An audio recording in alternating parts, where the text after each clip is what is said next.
안녕하세요 여러분, 도쿄뮤식입니다. 드디어 테슬라 실적이 발표가 되었는데요. 실적이 생각보다 좋지 않게 나오면서 예고드렸던 변동성대로 7.8% 하락하는 모습을 그대로 정확히 보여주었습니다.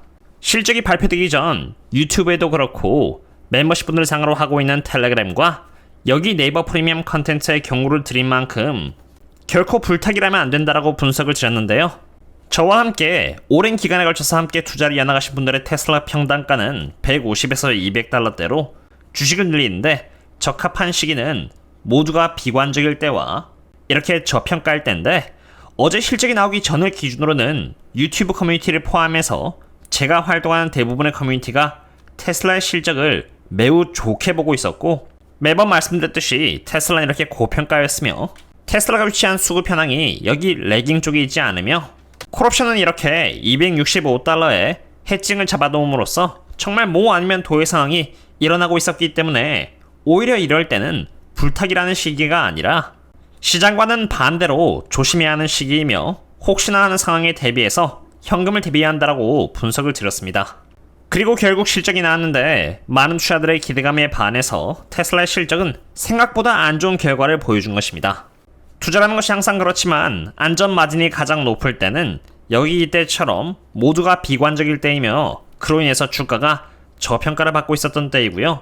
반대로 안전 마진이 가장 적을 때는 모두가 환호하며 기대감이 높은 나머지 이렇게 고평가를 받고 있을 때인데요. 그렇기 때문에 오히려 저희들은 주가가 올라가면은 반대로 옵션 현황을 보면서 계속 파티를 즐기되 추매를 전혀 하지 않고 오히려 반대로 현금을 모으면서 이틀 전에 올려드린 영상과 같이 저희들은 반대로 준비를 해야 하는 것입니다.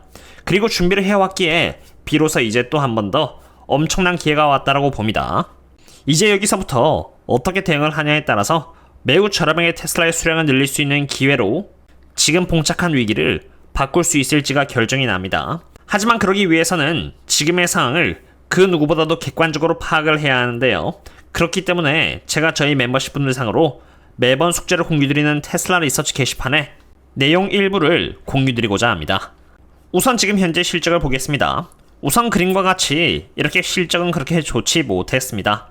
매출액은 25.5빌리언 달러로 지난해 동분기 대비해서 2% 성장하였고 24.63빌리언 달러라는 컨센을 돌파하였지만 여기 어닝 퍼 쉐어는 0.52달러로 지난해 동분기 대비해서 43% 하락하였고요. 컨센인 0.6달러 대비 하회하였으며 영업이익은 1.61빌리언 달러로 지난해 동분기 대비해서 33% 떨어졌고 컨센인 1.82빌리언 달러 대비해서 하회하였으며 프리 캐시플로우의 경우는 1.34빌리언 달러로 지난해 동분기 대비해서 34% 성장하였지만 컨센인 1.92빌리언 달러 대비해서 29%나 하회하였습니다. 즉 실적을 놓고 바라봤을 때 실적은 실제로 좋지 않았던 것입니다. 하지만 이러한 실적 가운데에서도 저희들이 알아야 하는 것은 어떠한 원인으로 좋지 않은 실적이 나왔고 그 와중에서도 어떠한 부분이 긍정적이었다를 파악해야 합니다. 우선 테슬라가 실적을 미스한 이유 중 하나는 바로 테슬라 자동차의 평균 가격이 상승하지 않고 하락하고 있기 때문인데요.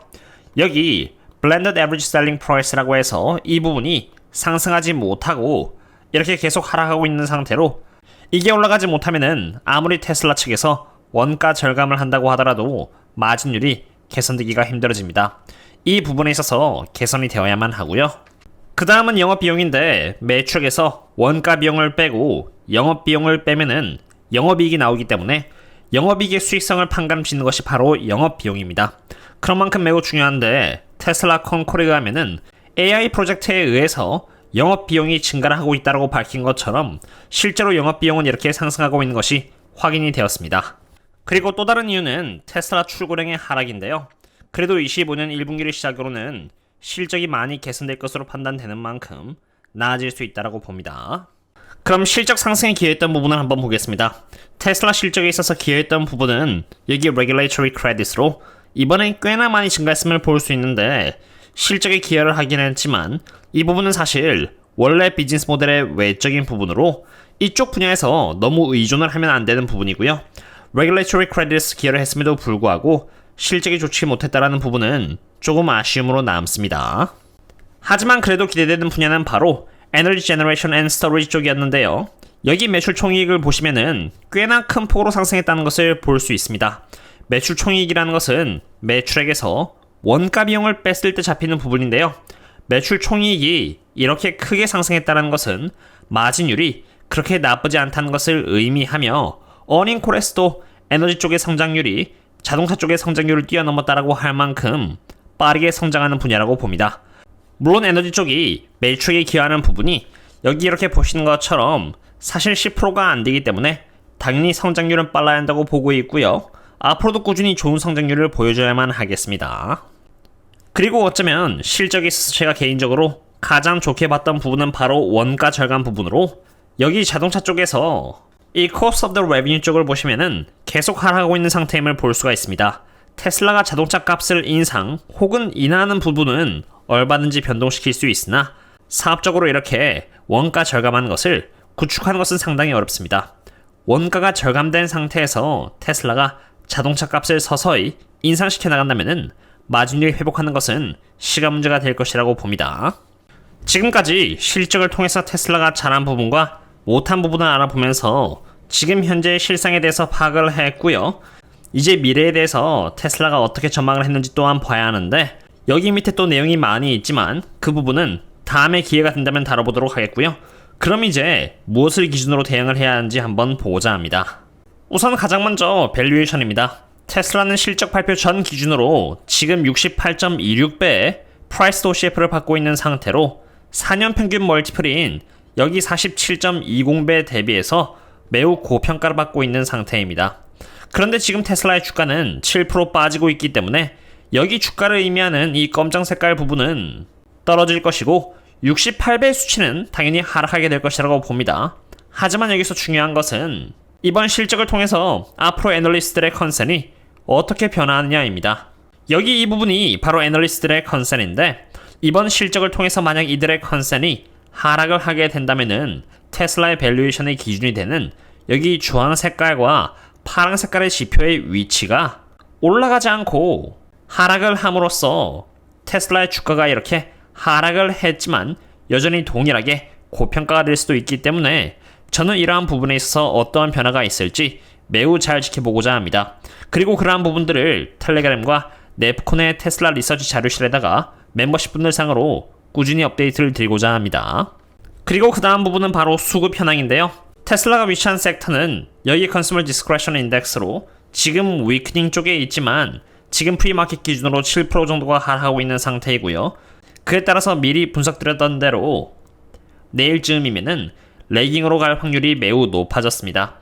테슬라의 수량을 늘리는데 가장 안전 마진이 높은 구간이 여기 바로 수급이 가장 안 좋은 레깅이기 때문에 테슬라의 위치가 레깅에 있는지를 체크하면서 매번 멤버십 분들께 공유를 드리고자 합니다. 그럼 이제 차트 관점에서 바라보도록 할 텐데요. 테슬라는 프리장 기준으로 227달러가 되면서 여기 230달러라는 지지선을 뚫어버렸는데요. 이로써 제가 말씀드렸던 여기 역 헤드앤숄더의 패턴이 끝이 났다라고 보시면 됩니다. 그렇기 때문에 적어도 차트에 따른 상승 패턴은 끝이 났다라고 보시면 되겠고요. 미리 말씀드렸듯이 실적이 약하게 나옴에 따라서 이제는 여기에 위치한 213달러에서 217달러의 갭을 채우기 전인 만큼 여기를 채울 가능성이 충분히 있으니 저라면 기다릴 것 같습니다. 제가 대응을 하게 된다면은 따로 또 멤버십 분들 상으로 말씀을 드리도록 하겠고요. 오늘의 분석은 여기까지 되겠습니다. 고평가일 땐 피하고 저평가일 때 샀을 때 그때 비로소 안전하게 비중을 잡을 수 있고요. 투자에 있어서 기준이 있다면은 오늘과 같이 떨어지면은 하락을 오히려 기회라고 생각하고 저렴하게 수량을 늘려나갈 수 있을 것이라고 봅니다. 물론 수량을 늘리려면은 반드시 숙제가 동반이 되어야 하고요. 기본적으로 숙제는 제가 해드리는 것이 아니라 내가 돈의 주인인 만큼 나 스스로가 숙제를 해서 나의 판단으로 투자를 하시면은 건전한 투자가 되지 않을까 생각이 됩니다. 오늘의 분석은 여기까지 하겠습니다. 그럼 다음에 또 만나요. See you later.